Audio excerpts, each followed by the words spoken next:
presentasi ingin menampilkan atau mengerjakan tugas bahasa Indonesia yang berupa cerita hikayat yang berjudul Putri Kemuning.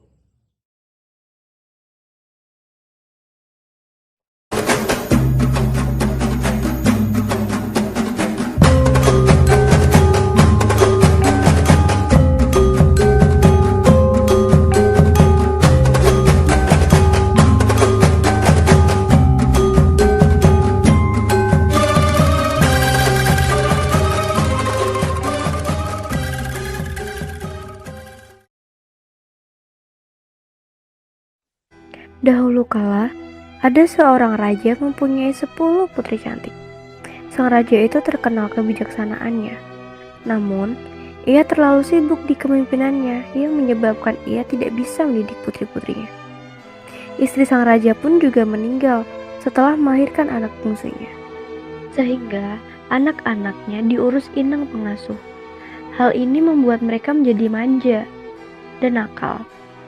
Tidak hanya itu, anak-anak suka bermain di pondok dan tidak mau belajar, serta tidak mau membantu ayahnya, bahkan mereka pun sering bertengkar. Putri-putri tersebut bernama Putri Pink, Putri Hijau Muda, Putri Hijau Pastel, Putri Ungu, Putri Toska, Putri Hitam, dan Putri Biru.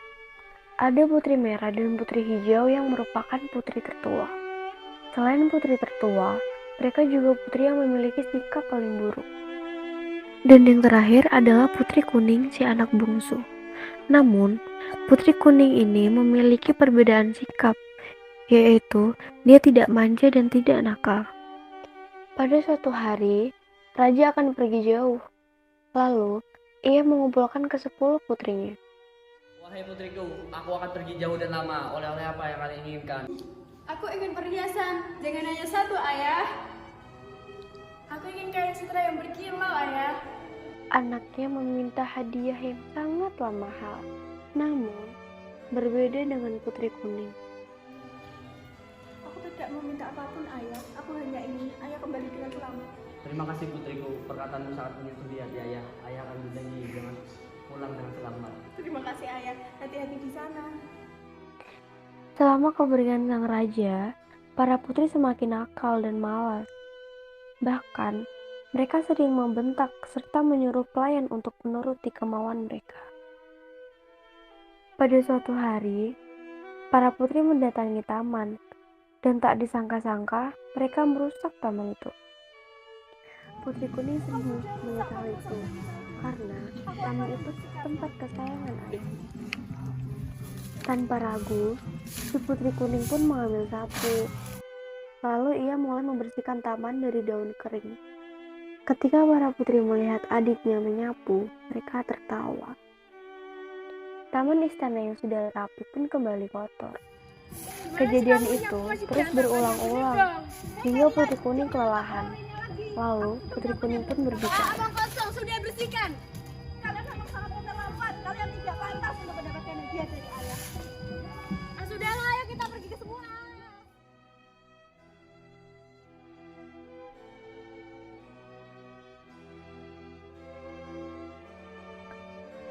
Ketika raja tiba di istana, ke-9 putrinya sedang bermain di gazebo, sedangkan Putri Kuning sedang membersihkan taman. Hal itu membuat raja sedih. Wahai putriku tersayang, maafkan ayahmu ini hanya dapat memberikanmu sebuah cincin.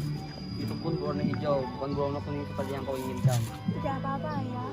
Cincin itu juga sangat cantik, serasi dengan bajuku yang berwarna kuning. Ketika melihat Putri Kuning menerima cincin itu, sang raja pun teringat kembali akan istrinya.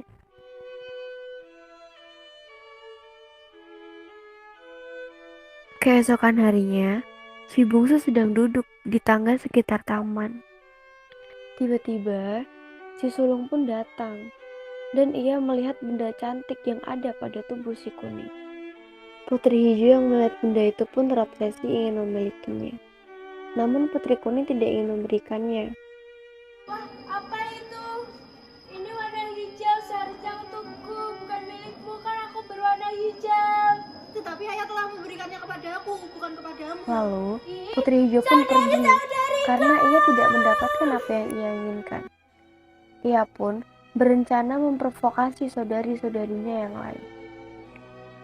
Putri lain terpengaruh oleh perkataan Putri Hijau. Mereka pun berencana untuk memberi pelajaran kepada Putri Kuning agar tidak berani melawan mereka. Para putri pun datang dan mulai melakukan aksi kekerasan dengan memukul dan menendang Putri Kuning.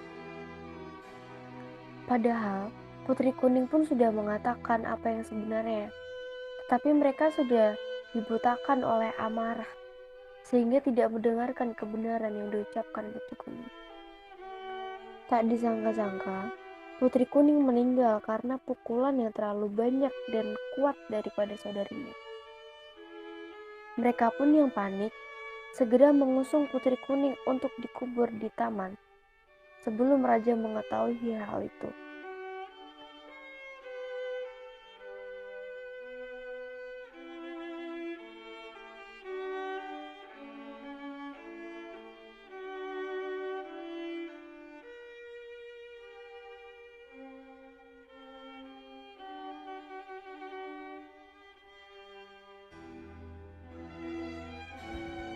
Keesokan harinya, raja kebingungan mencari di mana keberadaan Putri Kuning.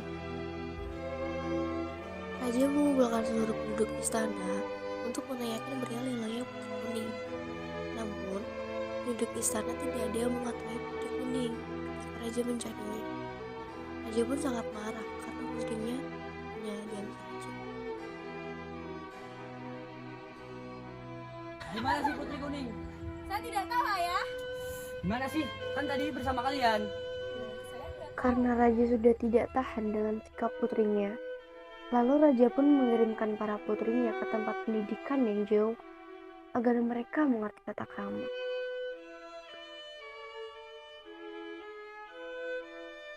Setelah berbulan-bulan tak ada yang menemukan Putri Kuning, raja pun sering bersedih. Setelah kepergian anak-anaknya, raja sering termenung di taman istana. Terlebih sedih memikirkan hilangnya Putri Kuning. Pada suatu hari, di atas kubur Putri Kuning tumbuhlah sebuah tanaman yang indah, hingga membuat raja terheran-heran sekaligus terpesona. Raja pun teringat akan putri kesayangannya, yaitu Putri Kuning. Mengapa ini? Kuning seperti gaun putriku dan hijau seperti cincin yang kau berikan. Maafkan putriku, aku tidak bisa menjagamu dengan baik. Sejak saat itu, bunga kemuning memperoleh namanya. Bahkan bunga kemuning dapat digunakan untuk mengharumkan rambut. Batangnya bisa dijadikan kotak yang indah. Sementara, kulit kayunya bisa dijadikan bedak. Walaupun sudah mati, Putri Kuning masih ada memberikan kebaikan kepada sekitarnya. Namun, yang terjadi sebenarnya adalah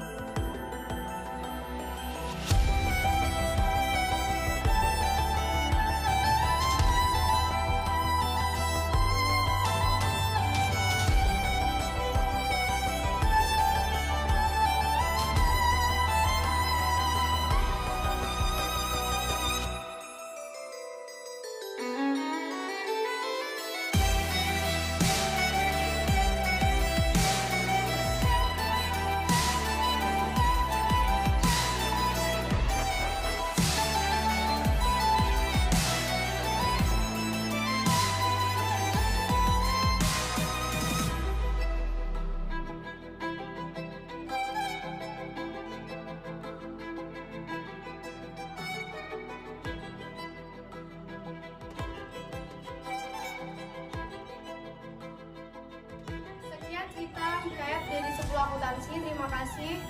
Wassalamualaikum warahmatullahi wabarakatuh.